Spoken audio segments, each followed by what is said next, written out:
Raider Nation, what's good? Jesse Merrick here. Welcome to another episode of the Silver and Black Sports Network podcast. Today, we got a chance to catch up with Raiders GM John Spytek to get his take on the roster and went into their decisions on the initial 53-man roster. He offered up his thoughts on Tommy Mellott and why he didn't fit into their plans for the actual roster and why they brought in Amari Cooper and Kenny Pickett as well. Plus, Thayer Munford is out and the Raiders have a new swing tackle. We'll dive into that as well. And guess what? It's time for our first Q&A podcast as well. You guys had some great questions, so we'll dive into all of that and more on today's show.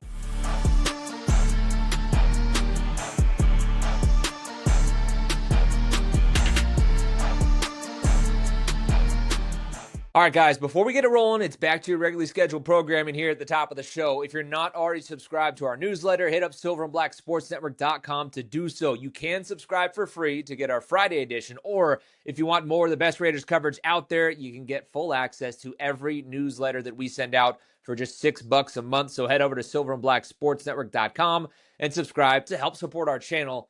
That really does wonders for us. In the meantime, let's dive into John Spytek's availability. I always like when we do get a chance to talk with him, and today a few things that he said really stuck out to me. First, we got to start with the fact that Tommy Mellott didn't make the 53-man roster or even the practice squad, and when we was asked why, he had this to say. I have a lot of respect for Tommy, and there was a lot of hard decisions that we made the last couple of days, and ultimately our responsibility, coach and myself, is to put the best 53 and then 17 after that, and to get ready to win football games. And there's always a development part of that too, but there's a reality sometimes that who is most ready and who is furthest along and who can help this team win the most. And ultimately we made some decisions that didn't include him for now. When I talked to him yesterday, he's a great kid. He worked really, really hard to try to become an NFL wide receiver after being an FCS quarterback. I don't think people understand quite how hard that is. And unfortunately, this is not a field where there's a lot of patience all the time. And I still believe in Tommy. I think he's got a really bright future, and I really hope that he finds a place where he can find maybe a little more patience from a roster standpoint. So look, it's pretty simple. Tommy just wasn't ready yet, and they didn't see a timeline where he really would be. It was one of those deals where it was going to take a while, and it was clear to see that out of practice. I mean, again, the guy was making the transition from being a quarterback at the FCS level to a wide receiver in the NFL. That is no easy transition. Receiver is also not the easiest position in the world. I know we see more and more young guys playing, and I totally get that. But Tommy is also an undersized guy. He's very physically gifted, has the speed, the athleticism, the twitchiness, all that stuff, but not like a massive guy like a Dante Thornton, that's big and can run like that. So I think they just realized that the developmental portion of his game was going to take a lot longer than they were willing to wait around for. And look, I think that's fair. There's so many people thinking that Tommy was going to get picked up by other teams and stuff. And to my knowledge, as of yet, he has not. Obviously, we root him nothing but the best, but I just didn't see enough from him in the special team side of the game and also in just the game itself when he did get his reps with the threes and stuff like that. It was one of those deals where we were constantly waiting for it, because I do remember when I first got eyes on Tommy back at rookie minicamp, and I remember just thinking, man, this kid's feet are so fast. The twitchiness, it's going to be insane. He's going to be fun to watch. And then when the rest of the vets came around and when things get rolling around, just not much to write home about. And it sucks, because it would have been a really fun story for him. And so, again, we are rooting this kid nothing but the best. I've heard nothing but great things about him from people that covered him dating back to his time in college. Any interaction we had with him was awesome. He talked about how tough of a transition it was and the process he was going through with that. And at the end of the day, this is the NFL.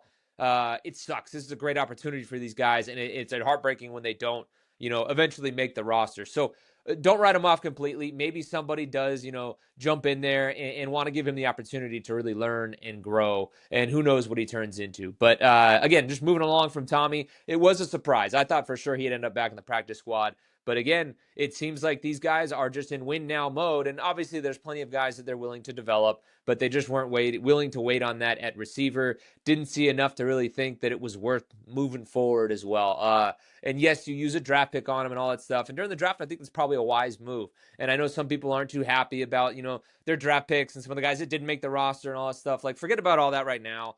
All that matters is just moving forward. And they're getting, they're going to get a lot of play out of their young guys this year. I'll dive into that more later on in the Q&A thing, but just wanted to toss that in there real quick. But very interesting with Tommy. I loved hearing John's thoughts as to what went into it, and he was very honest, and I do appreciate that. Now, he also dove into why they added Kenny Pickett as well. And essentially, he said that Kenny checked off all the boxes that we're really looking for and stresses athleticism as well. He said that he and Geno are kind of one and the same in the way that they use their athleticism and the way they move in the pocket. And really alluded to the fact that it makes the transition as smooth as possible or much easier versus if with Aiden was in there, if you read between the lines of what he was trying to say. So like if God forbid something were to happen to Geno, because Kenny plays a much more similar game to Geno, it wouldn't be as much of a stress test on Chip to try and form the offense around him and change as much of those things. So I think that's better in the long run for the Raiders. But to me, if you go and look in the long run, and they did move Aiden onto the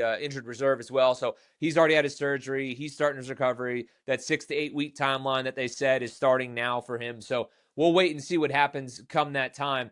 But I think that speaks volumes about the future of Aiden on this roster. I've had the conversation multiple times with a lot of people here, since everything went down with Aiden, since he hurt his wrist, and with the trade with Kenny as well. I think this is going to be Aiden's last season with the Raiders. I think you make the move for Kenny, and you make the trade. And I know it was kind of a throwaway because they have comp picks coming, all that different stuff. But you make the trade, you bring in Kenny. Things weren't going in the right direction with Aiden, and I defended Aiden multiple times on the podcast, down on the field after the games, all that stuff. I thought that he did have a good camp. I thought he deserved a better look. At the end of the day, like, this guy did beat the Chiefs, and I believe is the last quarterback to beat the Chiefs. So, like, come on, show a little respect to the dude and what he did and has done in pretty bad situations over the last couple years with the Raiders. But having said that, I think the writing's on the wall with this staff. I do think that he's going to play out the rest of the season. I think that they're going to want to keep Cam Miller on the practice squad the entire season. It's very clear that they think he is very, very raw and still needs a lot of work. So I think they want to leave him down there, stash him there, let him develop, see what happens next year. I wouldn't be shocked if we see, that Kenny Pickett ends up being their number 2 guy going forward past this season. But at the end of the day, regardless if it's Kenny, Aiden, whatever, I think this is probably going to be it for Aiden on this team after this season is done. I don't think they'll get rid of him during the season. I don't think there's really any reason to do that. But again, for now, they do have the 2 active quarterbacks, and then Cam is your emergency guy, where I think they hope and they know that he's just not ready to step in there in their eyes if something were to happen to both those guys. So moving forward with Kenny Pickett, hearing John talk about it from that aspect, again, I don't like what they gave up for him, all that stuff. Very clearly there was a market for him, but they like the experience. They like what he brings to the table in terms of the similarness to Geno and making kind of a smooth transition. We saw that in Philly, when he stepped in for the last 2 weeks of the season there for Jalen when he went down. So goes 2-0 and keeps things rolling and goes and wins the Super Bowls to back up all that stuff. So, like, good on him. And, he's shown he can be that guy that can come on in relief and handle the job if need be. But all of this to say, obviously you guys and everyone that either covers or watches this team is hoping that we never have to see a backup quarterback out there, because that's no fun for anybody, right?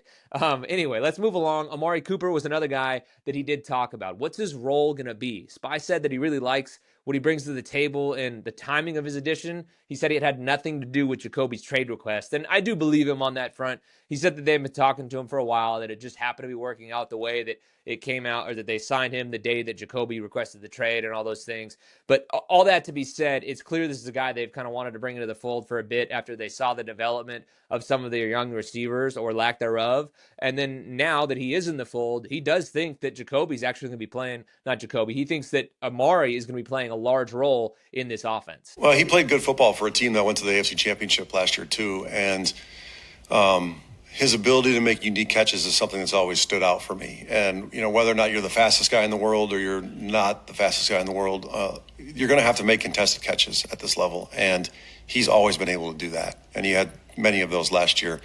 In terms of getting him ready to play, that's Alex Guerrero and them are having to, they onboard him. They kind of assess where he's at physically. Obviously, he has not been in a camp, so we cannot have an expectation that he's in tip-top shape and ready to play football.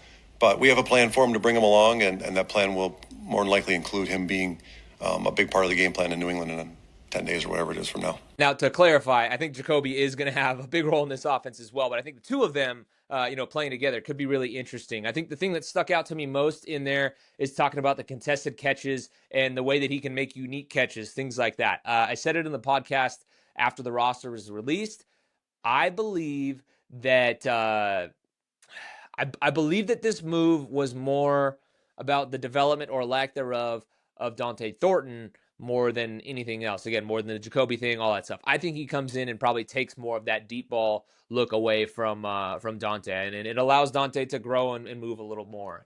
So I wouldn't be shocked if come week 1 in New England we see Dante thrown out there from time to time in that 11 personnel.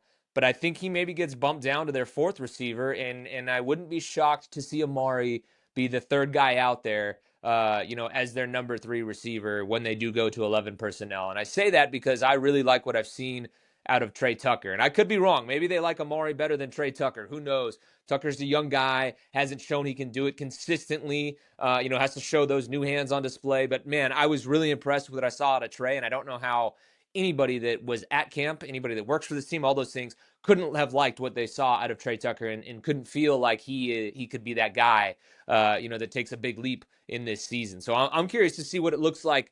Does he become, the number 2? Does he become the number 3 option with Trey? Like, I'm curious to see what that balance looks like. And, I think in the Q&As, we have some folks that asked about that as well. So I don't want to dive too deep into that, but it's going to be very interesting to see how Amari is used, but very clear that Spytek is expecting some big things for him in this offense. And last but not least, guys, the Raiders also did waive Thayer Munford today. So they actually have last but not least, actually, they waived Thayer Munford yesterday is what it is. Full disclosure, I am taping this on Wednesday night because, as I said, I'm going out of town. I was trying to fool you guys, but we're not going to do that anymore. I'll be completely honest with you. Taping this on Wednesday night. But with Thayer Munford, look, a lot of fans were hating on him, and they were calling for, his head after he made the roster, and I didn't quite get it. Look, I think Thayer's a guy that's gotten a lot of hate, and I don't think he deserves it, to be completely honest. I think this is a guy that has stepped in and clawed and scratched to do so many things for the Raiders in his time with them. He's been that swing tackle. He's moved in and played some guard. He's moved all across the offensive line and has just showed up day in and day out. I heard Vinny Bonsignore on Raider Nation Radio kind of going off as well when someone was hating about him. And I agree with everything Vinny said. That was before they made the move. Now, obviously, the staff didn't feel so comfortable with him either. And yeah, maybe that last preseason game did him in. But I liked Thayer. I thought it wasn't like, oh, you got to make a move, all those things. I liked him as a 3rd option, as your swing tackle, as a depth piece, all those things. Very clearly the staff didn't think that, and so they move on. And keep in mind, Raider Nation, like, this is what you guys asked for. You asked for his head, and you asked for them to move on and find somebody else. And they do, and they go and find Stone Forsythe to be their new swing tackle, who's going to be like the number 3 guy if DJ or Colton go down. Now, I'm not going to sit here and pretend like I'm an expert on Stone Forsythe, but you go and you look at his PFF numbers, not the greatest in the world. Neither were Thayer's, to be fair. Like, we're choosing between 2 options that are like, whatever, So let's see how, Stone looks with this team. Again, much like we talked about with Pickett, you hope that you never have to see him out there, but it is a war of attrition along the offensive line. So it'll just be a wait and see type of thing, but obviously a massive dude that can now play both sides, has bounced around the league a bit. He does have some experience with Pete, having been, I think, 3 years in Seattle when Pete was there. So there's a familiarity there. Pete feels comfortable with him. Obviously, Pete likes what he's seen out of him. Otherwise, he's not coming in to do this. So that swing tackle role is a very important role. So look, he earned the trust of Pete to be able to play that role. So I think let's see what this staff does. I, as a media member, have, for the most part, agreed with or at least seen why the Raiders are making a lot of these moves. Even if I don't agree with them, I can see why it fits into their plan. I can see like the big picture of things. So wait and see on this one. We'll see how it does work out. But remember, if it doesn't, if he goes out there, you guys asked for it. There was a lot of people really dunking on Thayer, which I think was a bit unfair. But anyway, no doubt we're all rooting for Stone Forsythe to play well if and when he's called on. But anyway, guys, that's kind of the news of the day from when Spytek was up on the podium talking and just diving into his big takeaways with the roster. Again, I always find it very interesting when we get the opportunity to talk to him. But with that, guys, let's get to the whole point of today's show, our Q&A portion now. Now, a bunch of you guys sent questions in. Super thankful for that. There were some really good ones. A lot of them were similar, so some of these I had to, shorten or at least just pick one of them. So if for whatever reason you don't hear your handle or any of those things, like don't think I ignored it. Just some of them were similar questions, so I picked, or at least tried to pick ones that were within line or within the same or whatever. But we're going to do this more in the future for sure. Don't mind me looking at my phone. I put them here. I figured this is much easier to kind of pull them up that way and kind of go one by one through them. But again, thank you guys for sending them in. I think this is going to be fun. Like, I'm excited to do this, and we'll expand and make this better. Right now, real just brutalist. I'm just going to be reading them. Eventually, we'll throw your guys' questions up on the screen. We'll make it a little more fun, and interesting for you guys, a little more interactive. But anyway, with that, let's get it going. Jordan Ortiz says, good afternoon, Jesse. Do you expect the Raiders to sign a veteran cornerback before the season, or will they focus on developing the young guys? Trial by fire could work if they can keep their confidence. It will make the early games very interesting. Well, Jordan, first of all, thank you. Good afternoon to you as well. Look, I thought that they would maybe look on the waiver wire to add another corner, maybe a guy like Juju Brents, the long, rangy guy that I believe the Colts cut. He ended up being claimed by somebody else. They put more of a priority on some other guys. But that's an area I think that they might try and add somebody. Now, don't get me wrong. I do think that Darnay Holmes is a really good option as one of your nickelbacks. And as we said in the previous podcast, it's going to be interesting to see what happens with Caillou Blue-Kelly, because I do think that Darian Porter ends up being the starter opposite Eric Stokes. So I'm thinking what we see is Caillou Blue-Kelly, or at least something we could possibly see or something to keep an eye on, is Caillou Blue-Kelly. Does he take over the role as the primary nickelback? And if that's the case, do they think that Darnay Holmes is expendable? Now, he does play inside and outside, and I like Darnay as a depth piece, so no knock on him. And also, too, who's actually out there? That's the thing we always have to kind of keep in mind of, okay, if you're going to get rid of a guy, who are you actually going to bring in? And Darnay spent the entire camp with the team, and I think filled in nicely when he was asked to do so, and again, was the primary nickel until late in camp, right before Caillou went down. He started working in the slot a little bit more. So just something that bears watching. For me, I think they're going to roll out there with young guys. I think Kai is going to have a role on this team. I think he'll be the number 3 corner, again, possibly the nickel. But I do think that Darian Porter ends up starting opposite of Eric Stokes. And I think they're going to let him get out there and take his lumps, because he needs to. He's raw. But, man, he has a lot of talent, and he has all the athleticism, the frame, all that stuff in the world. So that's what I think they're going to end up doing. I don't see them... I just don't see who are you going to get that's going to slot in as a number 1 corner opposite of Eric Stokes just sitting on the street, especially after not having gone through camp. I just don't think that guy's out there right now. Moving along, Andrew Castro, 1082. Appreciate your perspective and perseverance in reporting the many threads that make up Raider lore and daily grit. Thanks, man. I appreciate that. Now, quite a receiver's room, eh? Yeah, I would agree so. Look, I think adding Amari Cooper makes things very interesting. And now the fact that Jack Bech, a guy that you drafted in the second round, gets bumped down even further on the depth chart is real interesting to me. And it's just kind of been strange to see how that's all transpired. I think fans are going to be a little disappointed with the usage of Jack Bech. I said it one time at practice that, he's going to have a big role on special teams, and a lot of people got mad about that. Some people even tried to say that I was trying to trigger people. I was not trying to do that. I was just saying it because that's kind of what I see. I think he is a guy whose role in this particular offense will be similar to what Jacoby Myers actually does. And because of that, I don't know how many looks he actually gets, at least not right now. We'll see what happens with Jacoby's situation. Like I said, I think he stays. They're not going to trade him. I think they're going to figure this out. What's that term look like? And, part of that could be that they don't think Jack Bech is ready, and maybe they don't think he will be for another year or two. Who knows? But I liked what I've seen out of Jack Bech, and I thought when they put the pads on, his game just got better and better. So it's a curious case to me to see, what that's all going to be like with Jack Bech there going forward. But, I like the receiver room with what they've got. It's just, unproven. Like I said, I've been real honest and upfront about what I think about Trey Tucker. I think he's a guy that's ready to take that next step.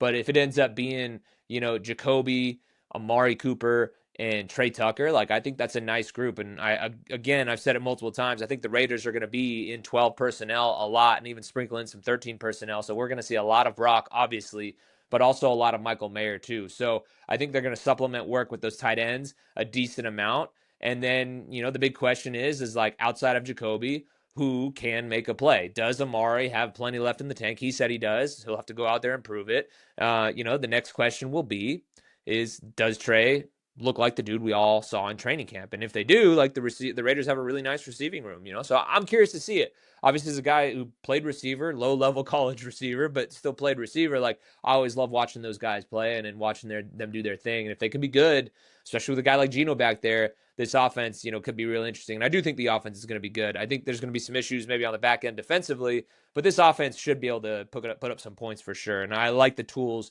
that they have in the mix. And I think Chip's going to be able to scheme and get a lot of these guys open in space. Okay, we're sticking with the receivers here. Mr. SHS4332 says, I wonder if it will be Cooper as the number one and then Myers as the number two.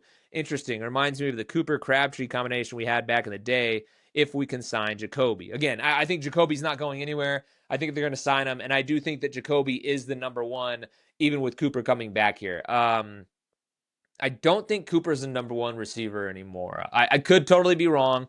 I know he's battled some injuries there. Not saying I don't believe in the guy because, look, no matter who the quarterback's been, no matter where he's been, he's done well and he's, managed to put up some points, and put up some pretty good stats. I mean, we showed you guys yesterday the fact that he's tied for second since entering the league in 2015 with 7 1,000 or more yard receiving seasons. The only other guy that has more is Mike Evans in Tampa, and he's done it 10 times, and he's been the model of consistency. But that level of consistency from Jacoby has been really good to see. He did it in Cleveland. He didn't quite do it with the Bills, but obviously, again, was battling some injuries, joined them late, all that stuff, maybe some extenuating circumstances. But when healthy, I like what Jacoby and Amari can provide. Like I said, I don't know if he's going to – I don't think he's a number one. Will he be a number two? I don't know. It'll be interesting. But I think the combo of both of those guys – let's take Trey out of the equation real quick. The combo of Jacoby and Amari is really interesting. It is similar. I think that's a really shrewd comparison there because those were two guys that were, bigger type bodies or more possession, quote unquote, type receivers. Obviously, we know that that Amari has struggled with some drops here and there throughout his career, especially recently. But we'll see if he can correct that. If he can, like two very physical receivers. Jacoby's one of those guys, like take him into a dark alley, like he'll do the dirty work, very sure hands. For Amari, again, can, like Spytek said, can make a lot of really interesting catches. The route running off the charts. Maybe not the fastest blazing guys in the world, but dudes who can just make some plays. And that'll be interesting. Again, I'm curious to see maybe how much of the crossing routes we see and the way that Chip schemes those guys open. I like the combo of those two. And man, if it's as fun as that Cooper-Crabtree combo was back in the day, that's going to be a lot of fun to watch this Raiders offense, that's for sure. All right, moving along, Hummer VS3278 said, so cutting a lot of the picks before the season actually starts, are they bad at picking or good at recognizing a bad player in person? I think 9 of the 11 who they drafted go on to actually make it on the team in some way, shape, or form. If I remember right, off the top of my head, I'm doing that. I'm not great at math, so bear with me there, but I don't think they're bad at picking. I think, you take your shots, you grab your developmental pieces. I know with the Tommy Mellott thing, a lot of people kind of freaked out about that. I don't think we should put too much stock in that. Like, you got to take those shots every now and then because if you hit lightning in a bottle, like, boom, all of a sudden you got yourself like another Julian Edelman type of player, So I don't knock them for that because it looks like they're going to get a lot out of Darian Porter. Obviously, they're going to get a lot out of Ashton Genty. Jack Bech, look, maybe looks like a bit of a reach given where his development is at so far or just where he's at on the depth chart based off of who else is there. Again, like I said, Darian Porter is going to be a big-time player for them. I don't mind what they did in the draft. Even Tonka Hemingway, I think, is a guy that they go and get, a little later who can contribute for them. I think he's going to be in the mix in their kind of wave of pass rushers. So I wouldn't say they're bad at picking. I think it's good to be able to like cut your losses also, Don't hang on to guys too long. How many times have we seen the Raiders do that over the years? And a lot of you guys at home have been really frustrated about that. So like maybe give the staff credit for being willing to move on and kind of call it like they see it right away, But that's kind of how I would interpret that. I don't think they're really bad at doing that. Speaking of slot receivers, the Panthers cut Hunter Renfrow.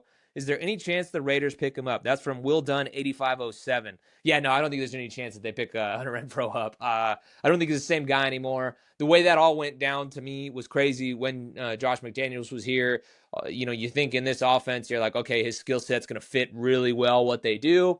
And then things just fizzle out, and all of a sudden Hunter Renfrow is just like a fraction of himself.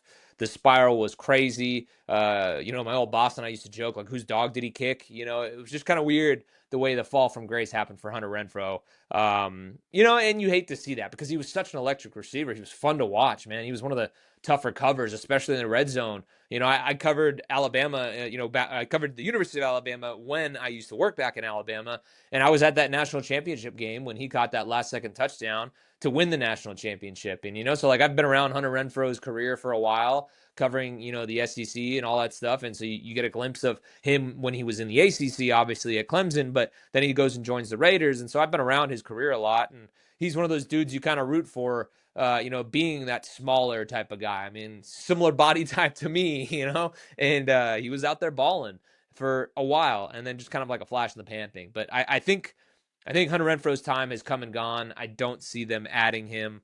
Given what they have in that room too. Like I think if they were going to add another receiver on top of what they already have, I think they need to bring in a big body because outside of Dante Thornton, you don't have any big bodies in there, aside from the tight ends. And again, we talked about how much they like their tight ends, but I just don't see them adding a guy like him. They already have some shifty guys. They have Alex Bachman sitting on the practice squad as well. So I don't see that happening. It'd be fun, man. It'd be really fun if he all of a sudden had a resurgence. But I think Hunter Renfrow's time, in the league may be coming to an end. Which again, that sucks. You never root for that for anybody. Super Omnicrons J44 says, do you think Darian Porter is ultimately cornerback number 1 next season? Yeah, I had this conversation recently with a friend of mine. We were talking about Darian Porter, and like, again, this guy looks like he was built in a lab for Pete Carroll, So I think give him some time. Again, he's very raw. Pete's going to be working with him a ton. Patrick Graham's going to be working with him a ton. Eric Stokes, who is a little more veteran. We joked about, I forget how old he is off the top of my head. We joked about like him being the vet in the room now, But I think with Darian Porter, when it all really clicks and he gets those reps under him, he has every tool that you could possibly ask for from a corner. So I think he ultimately will be cornerback number 1 for this team going forward. And they likely add another corner next season. Again, we'll see what happens with Eric Stokes. I've liked, for the most part, what I've seen out of him in practice. The one glaring thing was just against the 49ers, and that was from a distance when they had the joint practices. So I was like kind of hard to tell who was actually at fault for that. But overall, I've been impressed with what I've seen out of Stokes. But I think Darian Porter does translate as a cornerback number 1 next season. I really want to see what this kid looks like after he has a ton of reps and just a ton of tape under his belt. Because again, he's a former receiver learning how to play corner in the NFL, and so like once it clicks for him, he could be a very electric player for this team,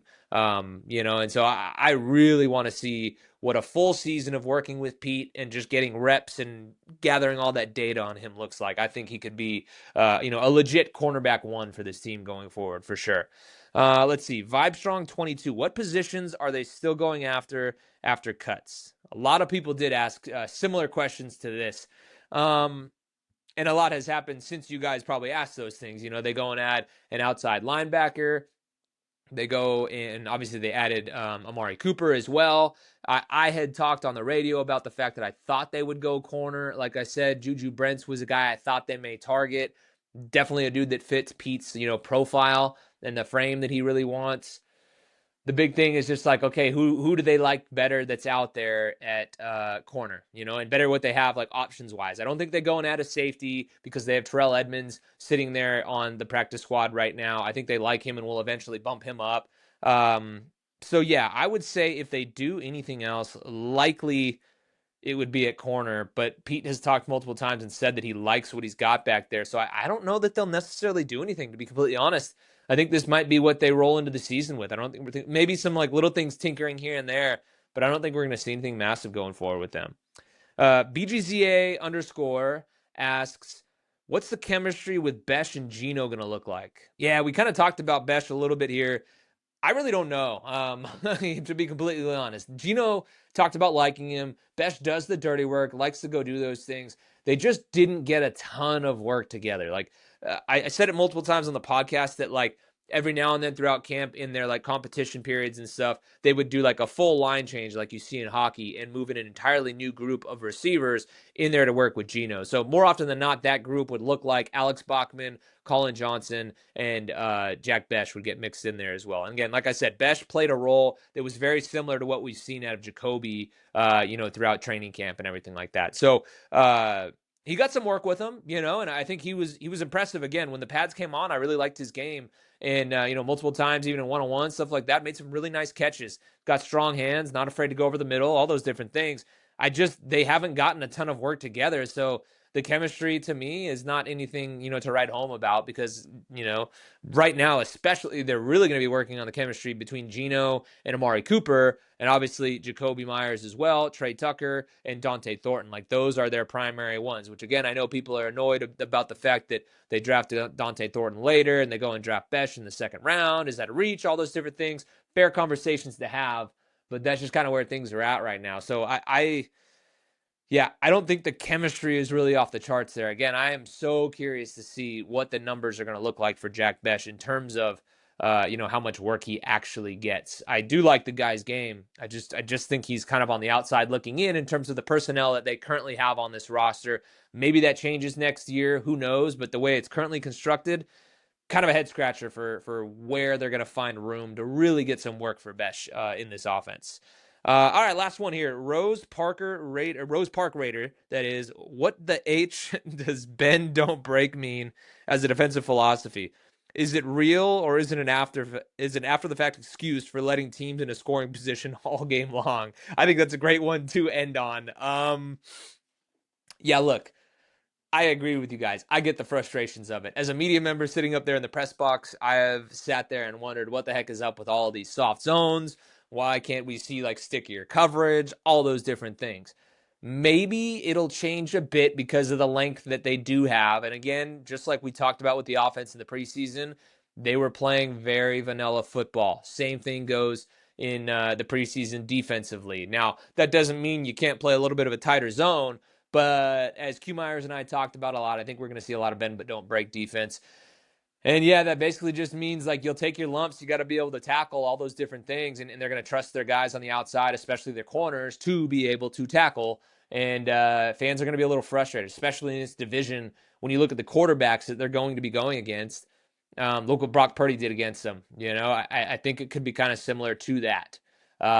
So yeah, buckle up, guys. Bend but don't break. It's Gus Bradley all over again. But I think having said that, this D-line is going to be really good. We saw that in the last two games. If they can do what they did in the last two preseason games, that's going to help the guys on the back end. I've said it multiple times. The name of the game is rush and cover. They are going to be able to rush. The real question is going to be, what does the coverage look like?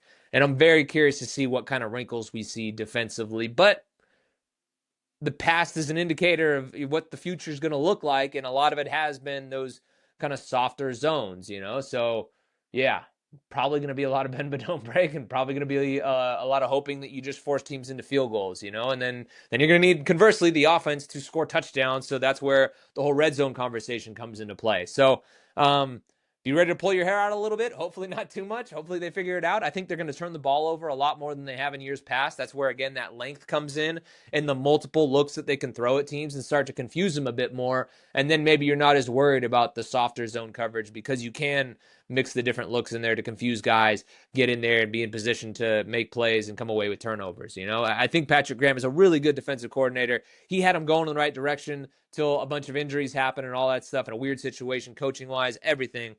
I'm really interested to see what Patrick Graham looks like with this group because it's a very versatile group. I like what they have up front, and I like the talent that they have between Stokes and Darian Porter. It's just a matter of, like, is there going to be growing pains? And I do think there's going to be. So first couple weeks of the season, be ready to be frustrated because there's probably going to be, maybe more of a shootout style of play. Who knows? But again, if the D-line gets there, if Max does his thing, if Malcolm Kuntz looks like the guy that we've seen, Going to make things a lot easier on the guys on the back end. But anyway, guys, that's going to do it for the Q&A. Man, thank you for sending them in. We are going to do more of these in the future, and we're going to try and make it more fun and get you guys involved. I enjoy answering you guys' questions. It's a nice change of pace instead of me just sitting up here talking, coming up with the conversations. And again, we're going to bring more guests on as the season rolls on as well, you know. So, look, the Raiders are off through the weekend now going forward. So, as I said, I'm taping this here Wednesday night, which means I'm out of town. I'm escaping for a little break, one last one before the season gets rolling. And then next week, it is full steam ahead